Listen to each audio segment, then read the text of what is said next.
if you want to pick hard mode, and not just hard mode, but I mean like God mode, challenge mode tier of how to solve this problem is if you choose that the solution is going to be you trying to change your partner or change the way that they date or change who they date. That is a solution you can attempt to reach for, but it is, I promise you, it is going to be the hardest version of solving this. I think it depends on people's relationship agreements, right? Because maybe they're in a relationship where maybe they've kind of decided that they're going to give each other a little bit more power and a little bit more sway around this. Like, people do reach for that, but I'm just saying it is tempting to reach for, well, why can't you just date the way that I do? Or why can't you just date this different type of person? And it's not going to be the easy road. Welcome to the Multiamory podcast. I'm Jace. I'm Emily. And I'm Dedeker. We believe in looking to the future of relationships, not maintaining the status quo of the past. Whether you're monogamous, polyamorous, swinging, casually dating, or if you just do relationships differently, we see you, and we're here for you.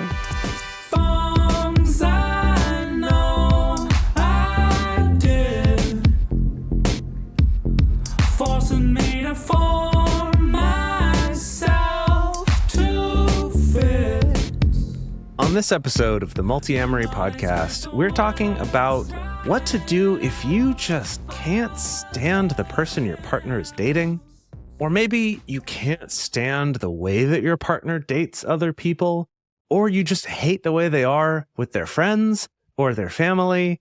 Any of the above. We're going to dive into all the different ways that we've seen this play out, what some of the research says about navigating this kind of tricky situation, and how to get to the heart of what's really going on for you and how to cope with it. If you would like to learn more about our fundamental communication tools that we reference on the show, check out our book, Multiamory, Essential Tools for Modern Relationships, which covers our most used communication tools for all types of relationships. You can find links to buy it at multiamory.com/book or wherever fine books are sold. Even places that sell mediocre books will probably carry it. Also, check out the first few episodes of this podcast where we have some of our most widely referenced episodes so that you can catch up real quick and then join us here on the current ones. Have the two of you ever hated a person? Oh, geez. I strongly dislike one of our mutual exes, yes. Oh, okay. Yes, sure, totally. Sure. Yeah. Yeah, definitely some strong dislike. Maybe hate things about some people. I'm like, do you strongly dislike some of our exes, rather? All of the above, yeah. No, I mean, there's people who, there are things about them that I dislike where maybe I would use the word hate. I just try not to use that about Okay, well, I don't want the two of you to get hung up on the word hate. I recognize that hate can be a strong word, and I don't want us to get distracted splitting hairs about, like, what does it mean to hate versus dislike? I titled this episode using the word hate because that is the language people use when they come to me. Sure. When talking about, oh my God, I hate my metamour, or oh my God, I hate the way that my partner dates people, or I hate X, Y, and Z, right? But I don't want us to get bogged down in semantics. So call it hate, call it strongly dislike, call it having an aversion, whatever you will. Just you don't feel good about a particular person. But for the two of you, have you had an experience of really strongly disliking the person that a partner was dating, or really strongly disliking the way that a partner was dating other people? I mean, yes, with that ex that we're all talking about right now. That you both yes, the very hateable one. We all know the very hateable one. Yeah. He was sure hateable. Yeah. No, there are definitely some others. There's some where I've hated more in retrospect after you've broken up, and then I get more of the goss, and then maybe I've hated them a little more. Makes sense. I'm trying to think of some other examples of like the way that a partner has dated. Yeah, I don't know about way, but definitely, one of your exes, of course, Dedeker. I would say I probably hate him a little bit, for sure. Definitely hate. Yeah. But I don't know. Regarding the way, that is interesting. I feel like I tend to have quite a lot of people in my life who have a lot of integrity when it comes to the people who they date. Good.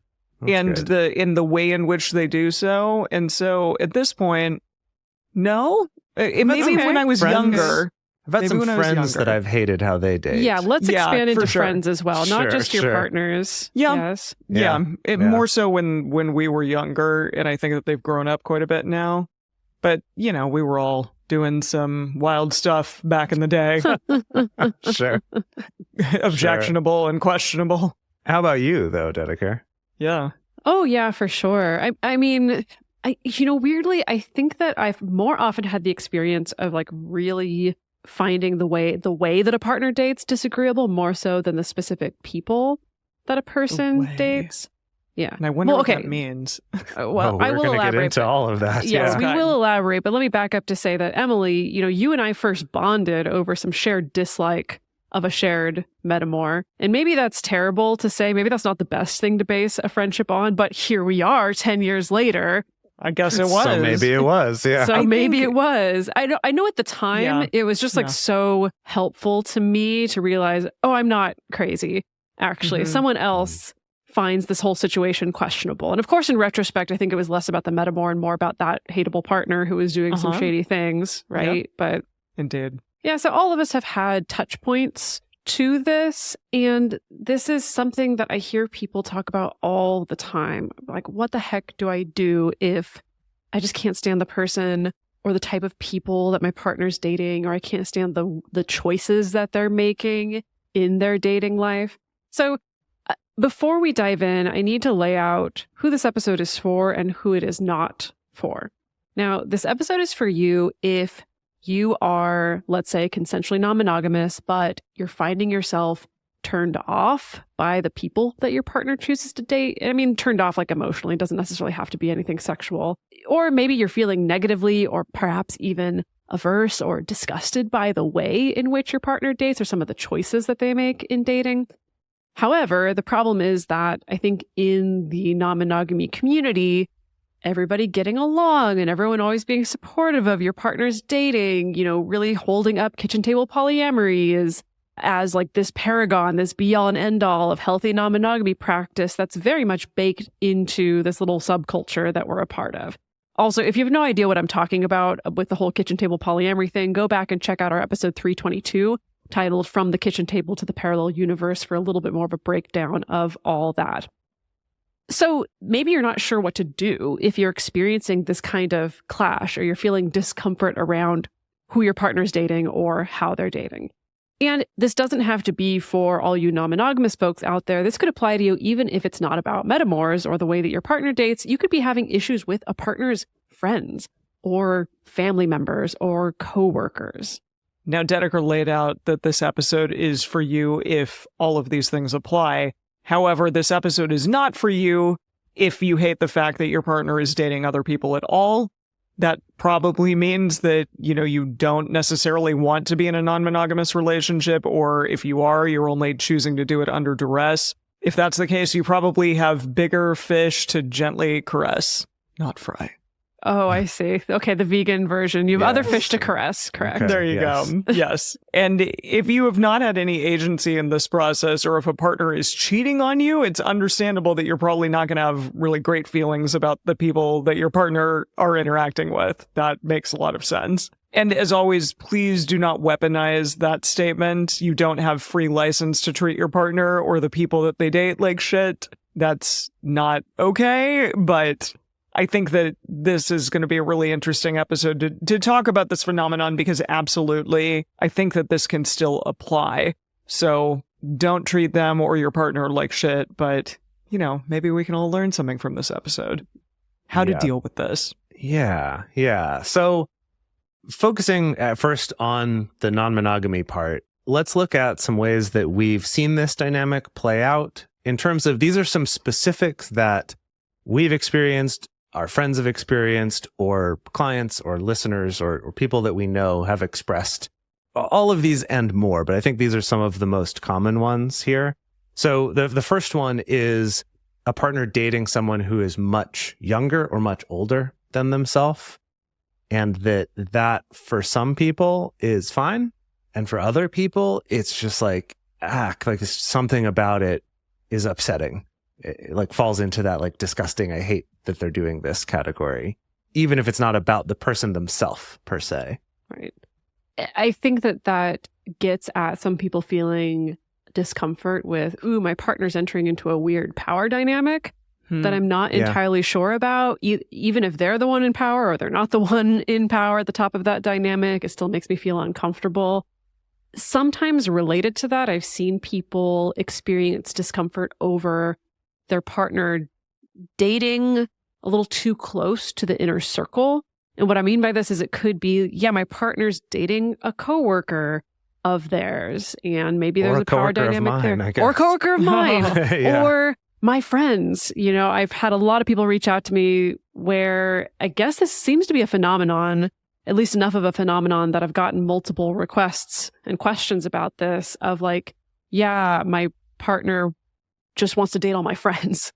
Because those because they're the people that they already know or that they already feel intimate with or that they feel close to. And so it feels like easy pickings. And like, I don't want to control my partner, but also this is my best friend. And I don't know, this is complicated. I'm not sure what to do. That seems to be a surprisingly common situation.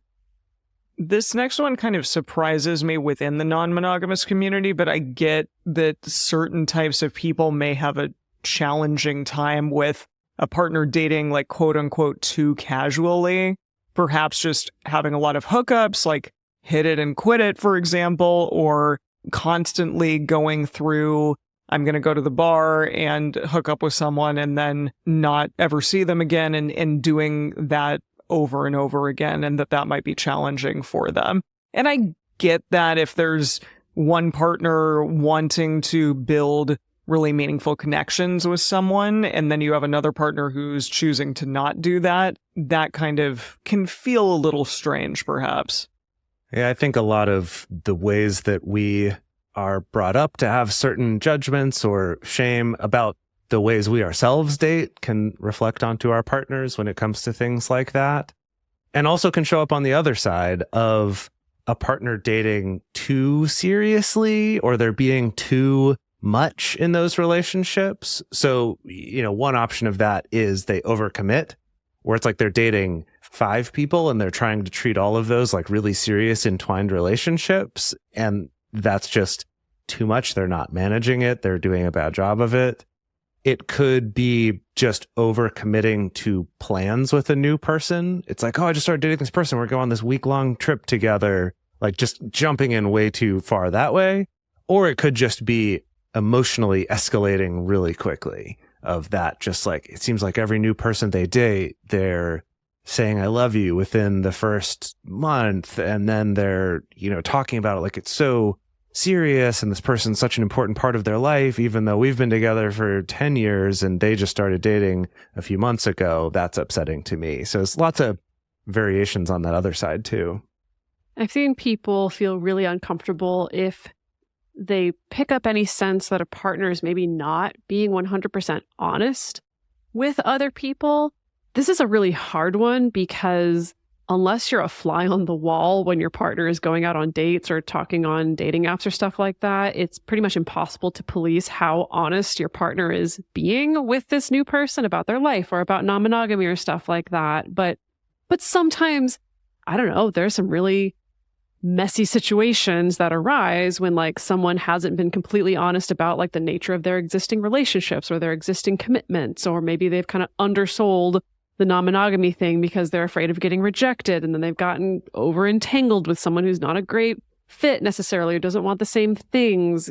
Like I've been on the receiving end of that also, of like being with a partner who wasn't always honest, and then that caused like some really messy situations down the line. And maybe that falls under the umbrella of this next one, which is if you notice or you perceive that a partner is not treating their other partners very well, or you feel like they're not treating your metamours very well.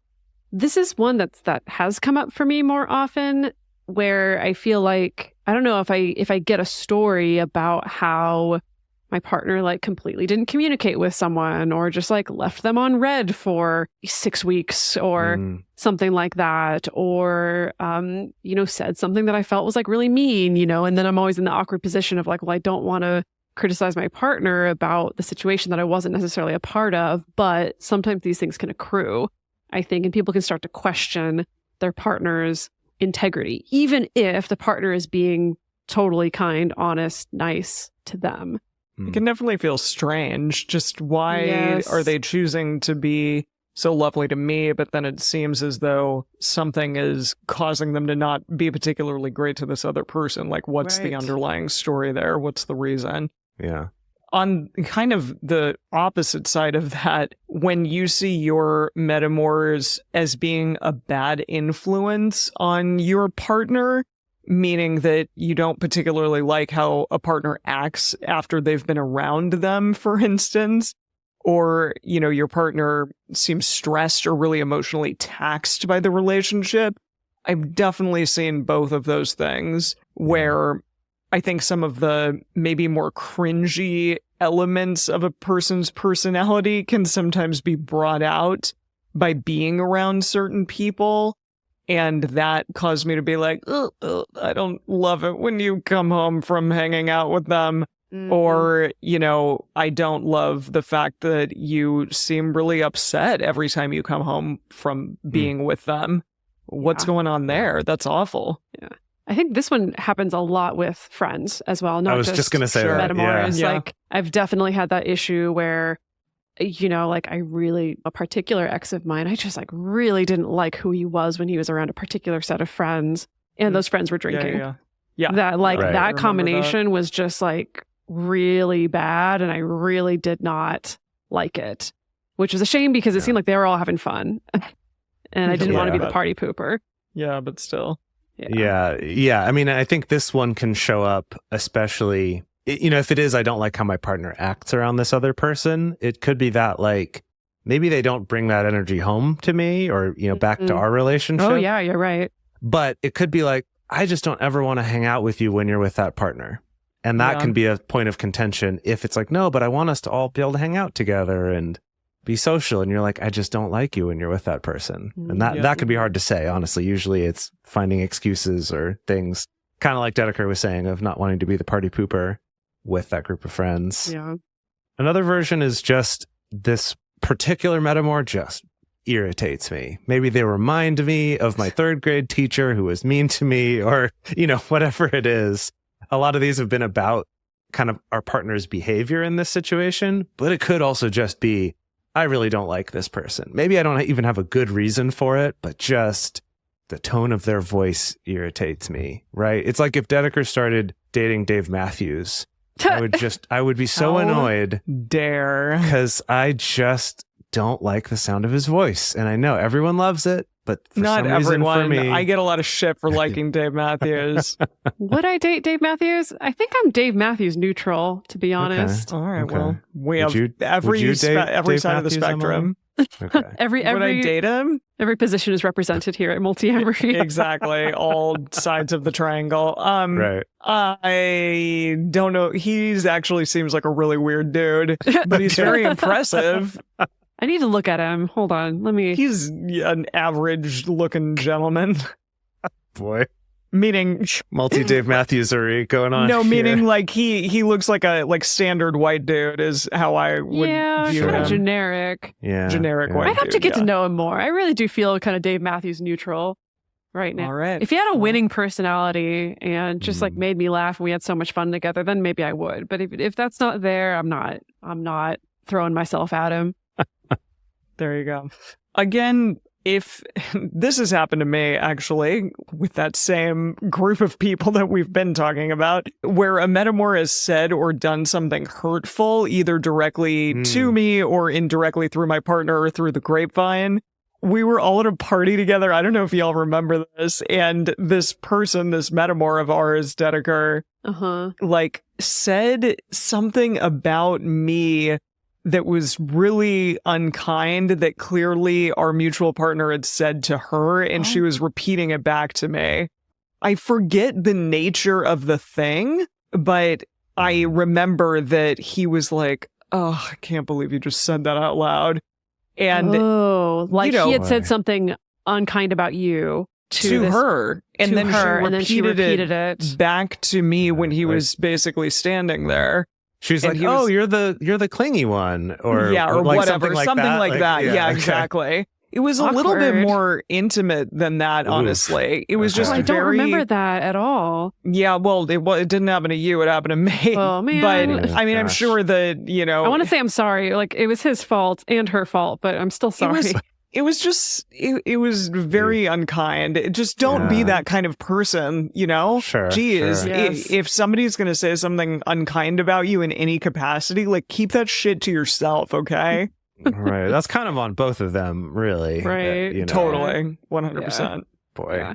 Well, okay, but that's a situation that happens all the time that like will turn someone completely off of Yep. their metamour. That like It certainly did either my me. metamour said something shitty to me or indirectly I got this Mhm. sense. And that's always a really tricky one because like sometimes the way your partner, the way the telephone game can play out, that if your partner reports back to you something that a metamour said, that like it's already gone through many filters of interpretation and Taken then out it's of going to go context. Yes. And so, Yeah. like, I have definitely seen some big misunderstandings and some feelings get hurt in a major way because of that weird indirect telephone game as Mm, well.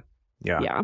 Yeah. Okay. So, with each of these situations, we could do a whole standalone episode, and we probably should because it seems like these are the situations we see all the time. I think there's a lot of demand for more resources about these specific situations. But today, we're going to be looking more broadly at this phenomenon. Yeah. So before we go on to some research and some things you can do about this, we want to take a quick break to talk about some sponsors for this show. And also to let you know that we have an amazing community of people in our Patreon that you can join if you want people to discuss things like this with. We have a really great episode discussion channel in our Discord. You can get access to all of that by going to multiamory.com/join and joining at one of our tiers there. And then also take a moment, check out our sponsors. If any seem interesting to you, use our promo codes, and that does directly help support our show. When I was looking at research for this episode, it's a little bit of a struggle because we don't have a ton of research about this specific situation of like, what do people do when they don't like the person that their partner is dating? Again, Right. It's a little specific. Yeah. yeah, as Yeah. non-monogamy gets more researched in general, hopefully we're going to see more of that coming out of the woodworks. But we do have a lot of research about other maybe similar overlapping situations, such as research about what happens when somebody dislikes their partner's friends. So I found this study, a 2018 study by Fiore et al. It's titled, "I Love You, Not Your Friends.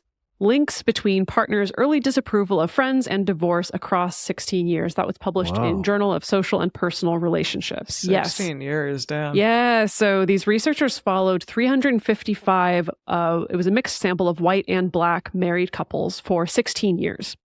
And the most interesting findings from this study was that for white couples, husbands disapproving of their wives' friends predicted higher divorce rates. But this wasn't true for black couples. And just as a fun side note, I was like, why is that? But the researchers theorized that interactions with family might be more relevant for the stability of black marriages more so than white marriages. They said that, I guess in the researchers' previous work, they found that black couples are more likely to be embedded in family-focused networks, while white couples are more likely to be embedded in friend-focused networks. Therefore, for the white couples, if the husband doesn't approve of the wife's friends, and that's an integral part of their network, it's probably going to negatively contribute to the quality of the relationship, possibly leading to divorce later on down the road. Wow. Now, funny thing, on the flip side, they found that wives disapproving of their husband's friends did not predict divorce for either race. And the researchers theorized that this may be that wives, or like women in particular, may be less willing or able to give up the friendships that their husbands disapprove of compared to the reverse.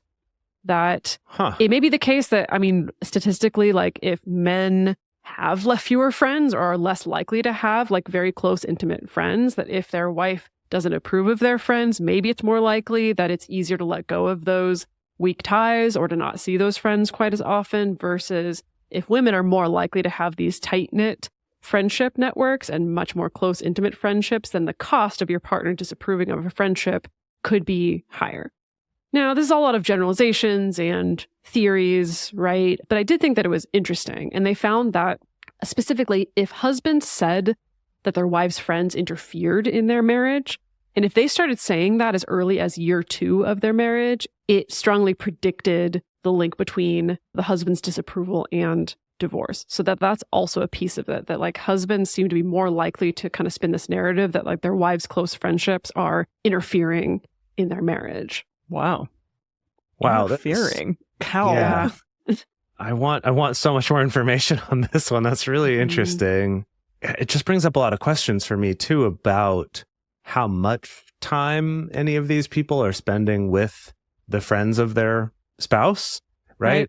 Because it also makes me wonder that too. Is it that the men's friends, I mean, yes, we do know that statistically men tend to have fewer close friends, at least heterosexual men, than women do. So yeah, maybe that's part of it, but could there also be an aspect of men being less likely to want to hang out with their friends in this larger social situation with their partner versus, oh, we're just going to go hang out on our own? And that maybe women want to do something more as a larger group? I have no idea. This is pure speculation, but I have lots of questions. It almost feels like, is somebody meddling here more? Or perhaps a friend is telling the wife, I don't think that he's good enough for you, or something like that. Like that to me it would be a reason why somebody would say, I don't approve of you being friends with them because they're putting these ideas into your head that we're not a compatible couple or something. So I did find, and this is just a tangential tidbit because I didn't pull out the research for this, and I don't remember if this came from this specific study, if it was another study that I was looking at when I was down this rabbit hole, but there was one piece of research that found that women tend to add more weight to their friend's approval of their partner than men do, right? So as in, like, if I have a partner, I find it really important that like my female friends approve of this partner. So I'm not talking about this hypothetically as the hypothetical subject matter of this study versus men. That seems to be less important. If their male friends disapprove of their partner, that carries less weight for them. Yeah. And just in looking at this, it kind of is extrapolating this out to metamour relationships. This idea that if a metamour is saying, I don't love this person that you're dating, and it's you, and then that's, causing some strife in your relationship or putting ideas in that partner's head or whatever. I mean, I can completely understand that would be really difficult. Yeah, absolutely. So I also tried to look at research about in-law relationships, not just friends. The in-law relationship may be one of the closest existing proxies that we have for describing the metamour relationship. At least that's what I know the three of us like to use as an example whenever talking to, like, if we're being interviewed on like a normie podcast, for instance, and people are like, metamours, what's that? Oh my goodness. That, the fact that like a metamour, your in-laws are people that are important to your partner that you didn't get to choose.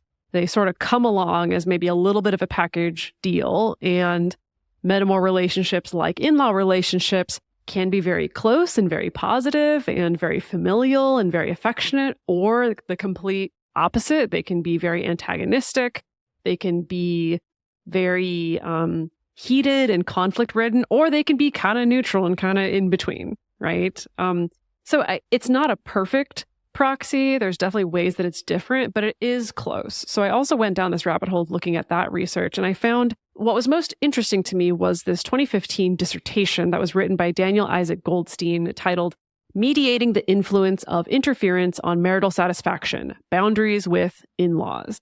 So this researcher created a questionnaire to measure how wives feel specifically about their mother-in-law's involvement in their marriage and how well husbands set boundaries with their mothers. So he created this scale. It's called MIBS, the Marital Interference and Boundaries Scale. Love that. So some examples from this scale are statements like, my husband defends me to his mother when she criticizes me, or my husband would recognize if his mother's involvement were harmful to our marriage. And the study found that when mothers-in-law, is it mothers-in-law? It's not mother-in-laws. Mother-in-laws? I feel like in conversational speech, we say mother-in-laws if I'm talking about a group of mother-in-laws. Mothers-in-law? I think mothers-in-law is correct. It's probably more grammatically correct. There's multiple mothers, and they're all in-law. I know, none of us like it, but I will do the right thing. They found that when mothers-in-law interfered more in the marriage, wives were less satisfied with their marriage, which seems like it probably could be pretty obvious. However, when husbands set clear boundaries with their mothers, it reduced the negative impact of that interference.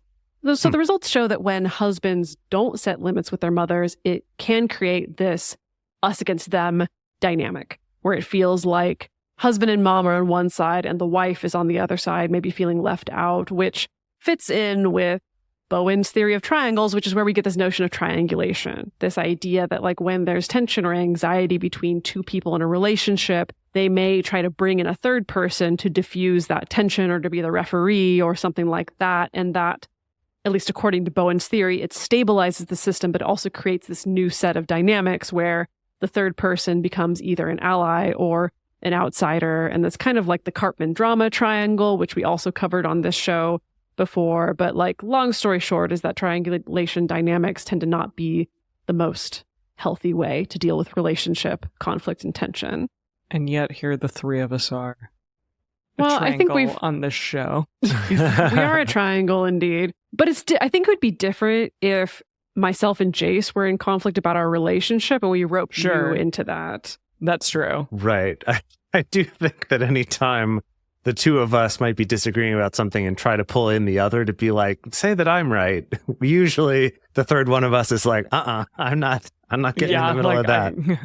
I'm going to let you do right. Or is pretty good about like, I see what Dedeker is saying and I also see what Jace is saying. Yeah. I love you both. I think it's wonderful. Yeah. Yeah, totally. That's true. Yeah.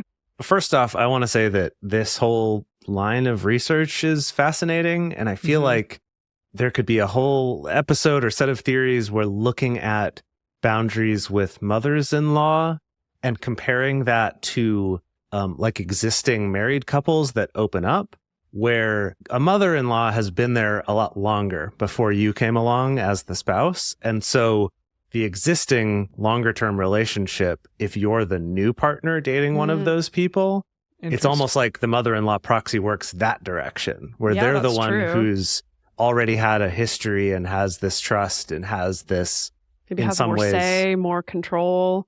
Exactly, or feels more entitled to that control or any number of things. I think that's interesting. But I think for the context of this episode, what it makes me think about is basically it's someone else whose opinion matters. And so in the other study, it was about friends.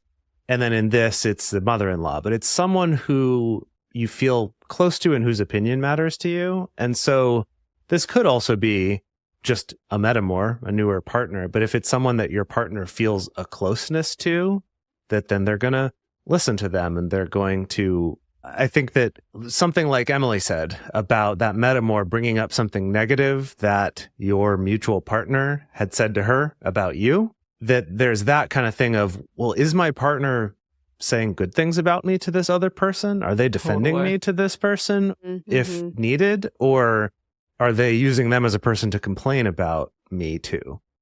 And there's another mother-in-law. There's another mother-in-law dynamic there too, right? Of maybe the spouse is the one that you complain about the mother to or something. So I could see a lot of similarities just in terms of like the closeness and the weight that are put on those relationships.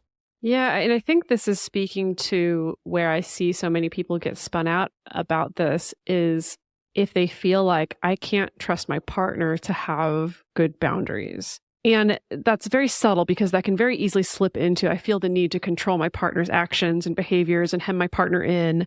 But I do think that's the seed, right? Is like I don't feel like I can trust my partner to consider me, protect me, consider our relationship, consider both of these relationships or all of the relationships that they're in. And so that puts me into like a panic and therefore I need to try to interfere. I think that's why communication is really crucial with all of this and with the ways in which you are comfortable or not disclosing an amount of information to a partner about a metamour or vice versa, or saying, you know, please don't talk about our fights to my metamour. Find other outlets for that because I don't want this person that's really important in your life to see me as a villain in any way or to be only thought of as I'm hearing just all of the shitty stuff that's coming up in y'all's relationship, and therefore I, don't really think highly of this person because of that. I think we get in these patterns so often of only ever going to our friends about a partner when something is bad. And I think that happens also in metamour relationships. Yeah. And I think that can be a fear on both sides. Yeah. I think that happens so much in existing relationships when a partner will go to the hinge point and talk shit about another partner kind of thing. And that just gets in a really... It's triangulation again. Yeah, it's the triangulation, but it's pretty toxic.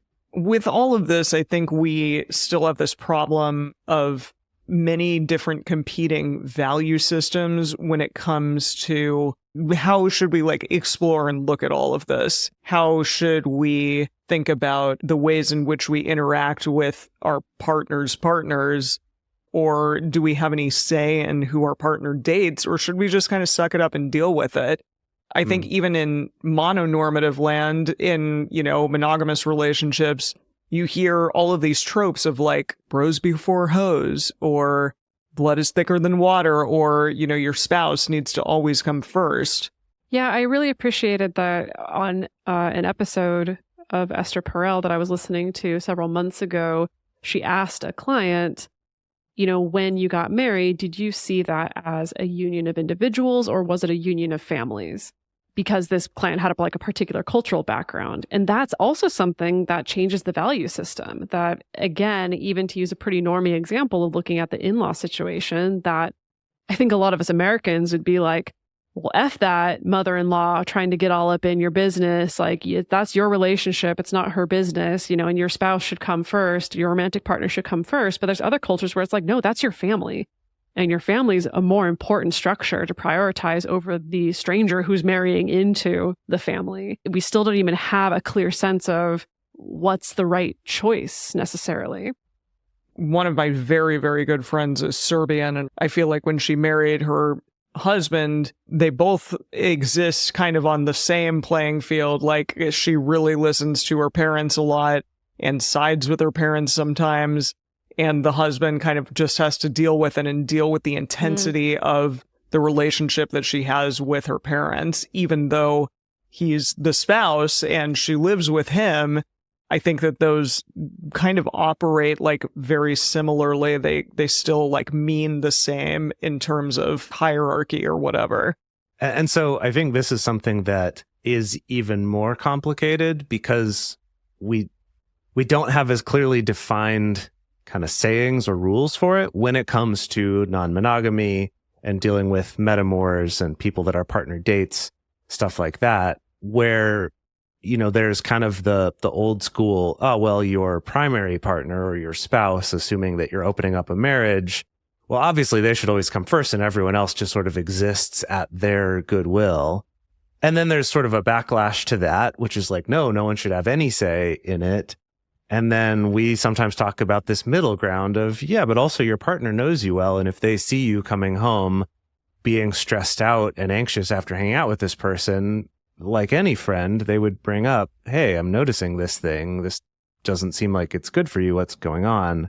And so that can be a tricky area to figure out what's the right thing to do. And then to go back to the way we started this whole episode is that it's not always about a conflict with the person your partner's dating. It could just be you don't like how they're doing it. It's oh, well, they're dating them in a weird, different way. Is that good? Or I'm great. I'm glad you get that out of your system with someone else. Like if it was a kink or something, it's I'm glad you have someone else to be kinky with because I don't want to do that particular kink with you. And I'm glad you're getting your needs met. Or is it, I'm really uncomfortable that you're doing that because it feels weird to me and that's this whole dynamic that I don't want in my life.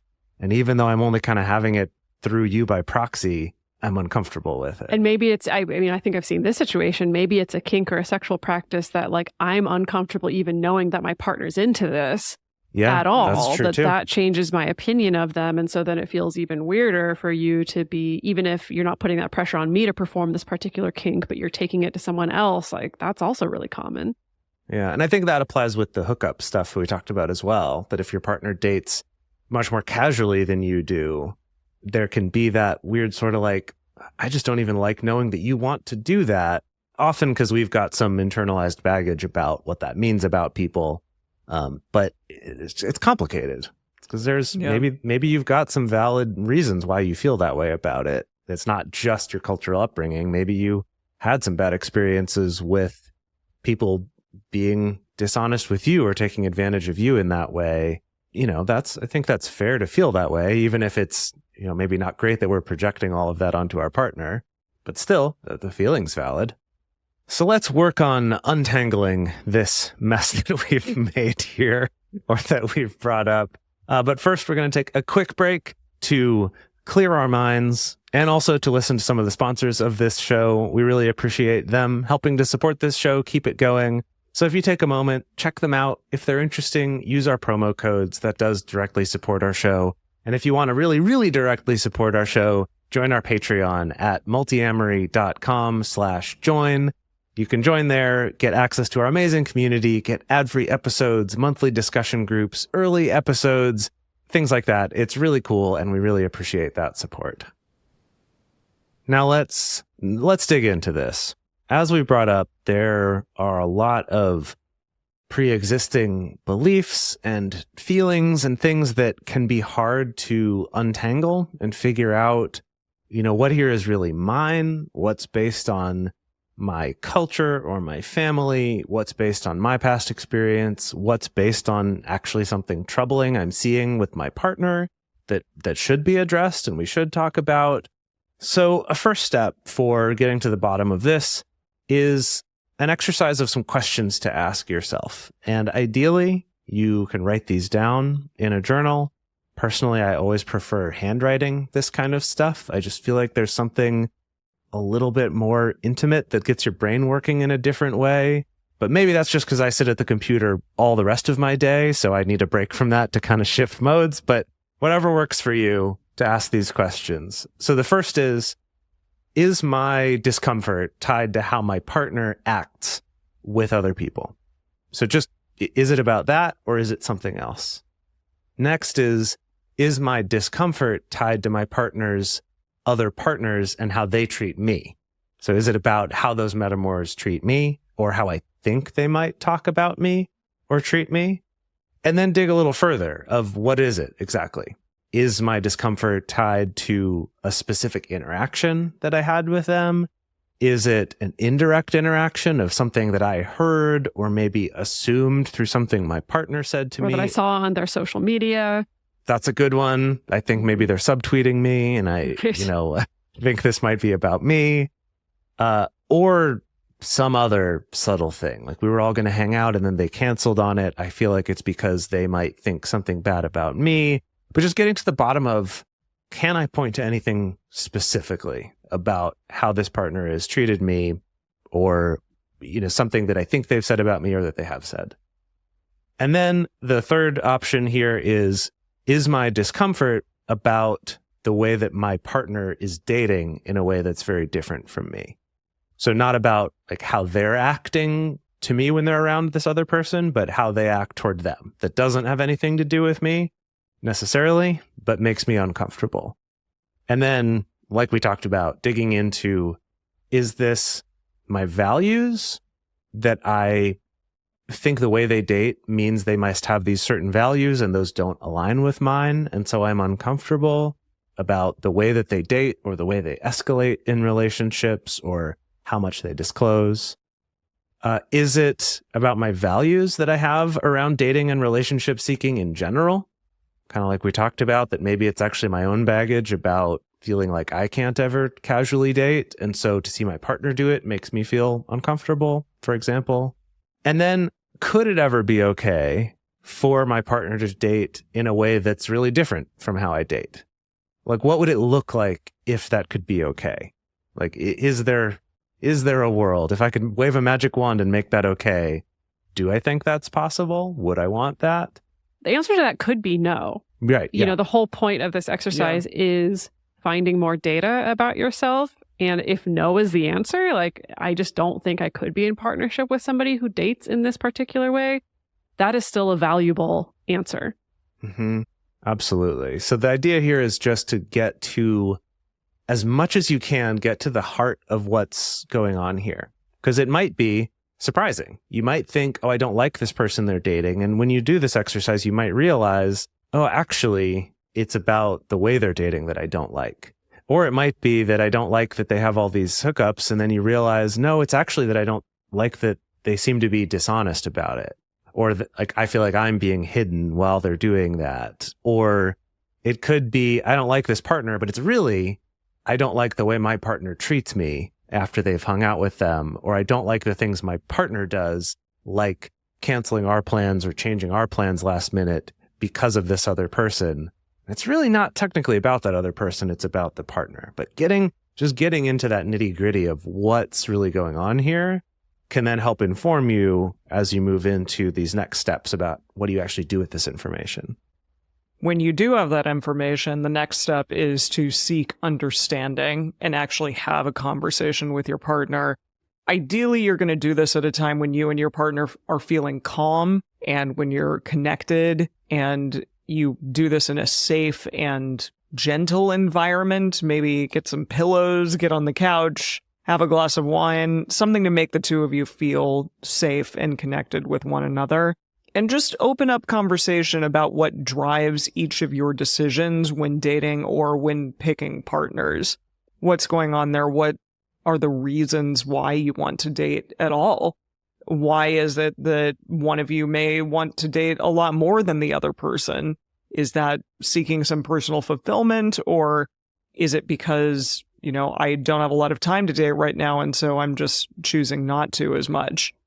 Try to tread carefully here and make sure that you're really seeking mutual understanding, and don't look for opportunities to just kind of drop criticism on each other. I know that can be easy. Defensiveness can be really easy in these moments, especially if this is a kind of volatile thing that you are worried about bringing to someone else. I think that can definitely come up, but try to first seek understanding and be kind. And also use boundaries for good. Check out, again, our episode Multiamory 423, Boundaries Are All About Yourself, or check out our book. Our chapter entirely on boundaries and on boundaries are about yourself is in our book. I believe it's chapter 5. So some options for boundaries might include things like no contact at all with your metamour. Yeah, if you do realize that it's about being around this person or that something about this person rubs me the wrong way and I don't want to be negative about them, I don't think it's a problem my partner's dating them, I just don't like them, like, that could be okay. Like, maybe what you need to do for yourself is just be clear of, I don't want to interact with this person, not because I disapprove of you or what you're doing, but just that's what I need to do for myself. Maybe you'll have specific conditions when it comes to contact with them, like you only are in garden party style situations where you're with a bunch of different people and, multiple partners are kind of interacting with one another. Or maybe just in a group thread, for instance, where all of you have communication with one another. But truly, a little bit of parallel polyamory here and there is probably okay, and it can sometimes do the body good. I know people who really choose to be parallel with their metamours, and I think that that's totally fine. And it's okay if that perhaps wasn't a thing that you've done in the past, but you say to your metamour or you say to your partner, this is something that I need to do right at this particular moment in time. I can give a personal example about that one, actually, that there was someone that Dedeker was dating who I liked and enjoyed hanging out with, but I found being around him to just be really tiring and kind of draining. And it's like, that's fun for a day, but if it's been too many times in a row, I would sometimes struggle with this. I don't have any problem with him or you dating him, but I don't want to always have to be around for that because I need to recover and regain my energy.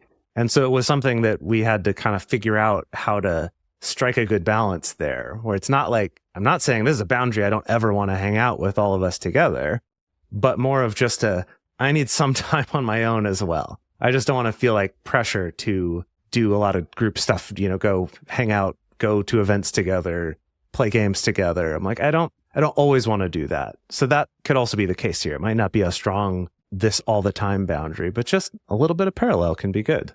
Yeah, and it wasn't a difficult figuring out process. I think because the fact that like you were very clear, and it was also like you were still like a team player, because I do think sometimes people reach for more parallel solutions because it's like I can barely tolerate non-monogamy as it is, or something like that. And that definitely wasn't that, right? And so it really wasn't that difficult to figure out like what was going to be the solution there. Again, just like this little sprinkle of parallel sometimes, and removing some of that pressure for it to be like all happy kitchen table polyamory all the time can make everyone feel a little bit better and have more capacity and energy as well.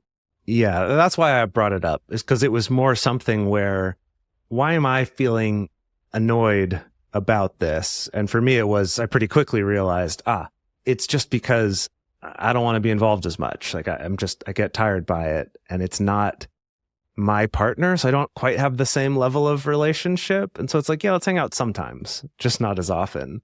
But for me, it was like this kind of weird, why am I feeling annoyed by this at first, until I figured out, I just need more of my own space. I just need to be taking care of myself, figuring out what I need, and it doesn't have to be about them. Lastly, I have a list that I have titled Some Hard But Hopeful Truths that I'd like to drop in for your reflection and consideration.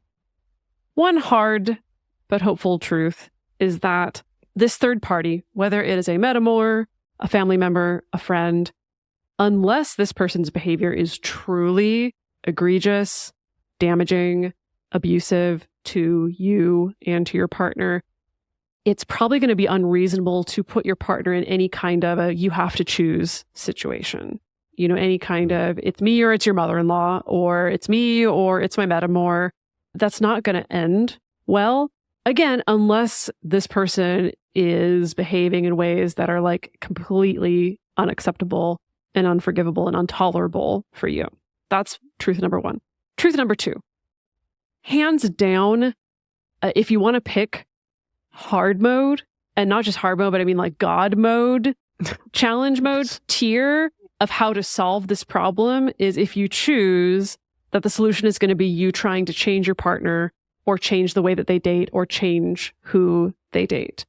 That is a solution you can attempt to reach for, but it is, I promise you, it is going to be the hardest version of solving this.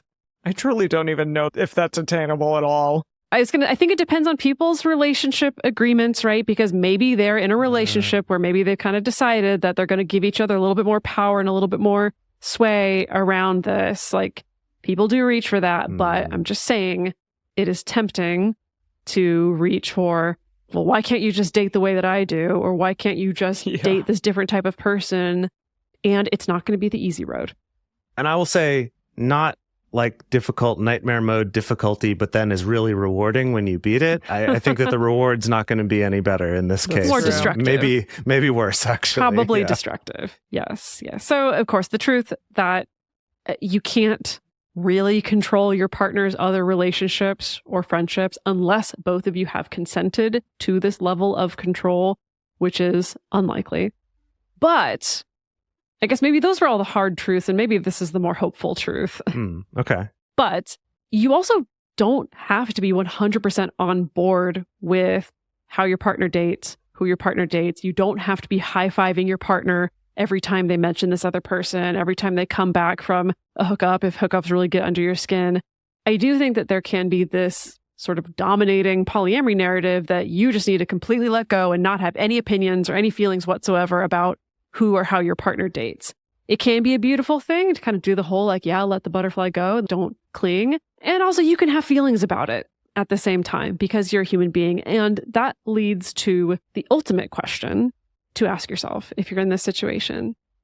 If this never changed, if the way your partner dated never changed, if the person that your partner was dating never changed, if the type of people your partner seeks out never changed, could you still, at the end of the day, admire, respect, and love your partner, even if it got under your skin? I'm going to repeat that question again because I think it's very important. If this aspect of your partner's dating life never changed, could you still admire, respect, and love them, even if it got under your skin? Now, we have to make this calculation all the time in relationships. This is related to, the Gottmans talk about perpetual problems. There's always going to be certain incompatibilities. There's always going to be differences in the way that we operate from how a partner operates. And either we find ways to love each other through those differences, even if we can tease each other about it a little bit, or maybe we roll our eyes, but ultimately we can still respect and admire each other. Or maybe you can't. And that's also valid if that is what the answer is. Because I know in my personal response, I've found that if a partner is doing something that I do not respect, like their choices make me lose respect for them, or their choices produce maybe even like a disgust response about how they're living their life or how they're dating, I've found, at least for myself, that is really hard to undo. Once you go into that territory of losing that respect and losing that admiration, it can be really hard to walk back from that. And I would not recommend just trying to grit your teeth through being in a relationship with someone that you can't respect their choices, even if they're making a choice that's different from how you would do it. I really do think that's what it comes down to at the end of the day. If you are in a situation where you see something that is rather unpleasant in your mind about your partner, it may not be unpleasant to other people, and maybe it'll be okay for them. And so to let them go into the world and perhaps find somebody who is more tolerant of that is totally okay, and probably better for both of you, rather than stay in that relationship and just try to tolerate it and then ultimately have it backfire and lead to resentment and shitty behavior all around. And on the flip side, to try to, again, inject a little bit more hopefulness into this, if you realize, okay, yeah, if this never changed, like, I'd find it a little silly, I'd find it annoying, but still like deeply love my partner and want to build a life with them if that's the relationship that we have, or I still want to be connected with them, then there's a pathway to be like, okay, how do we figure out managing this in the meantime? How do we figure out collaborating on this on the meantime so that we can both feel that sense of mutual admiration and respect? And that is this week's episode. And we want to hear from you listening. If you go to our Instagram at Multiamory_podcast, on our Instagram stories, we are asking the question, how do you cope with it when you dislike your metamour? Really curious to hear everybody's strategies. The best place to share your thoughts about this episode with other listeners is in the episode discussion channel in our Discord server, or you can post about it in our private Facebook group. You can get access to these groups and join our exclusive community by going to multiamory.com/join. In addition, you can share with us publicly on Instagram at Multiamory_podcast. Multiamory is created and produced by Jace Lindgren, Emily Matlack, and me, Dedeker Winston. Our production assistants are Rachel Shennework and Carson Collins. Our theme song is Forms I Know I Did by Josh and Anand from the Fractal Cave EP. The full transcript is available on this episode's page on multiamory.com.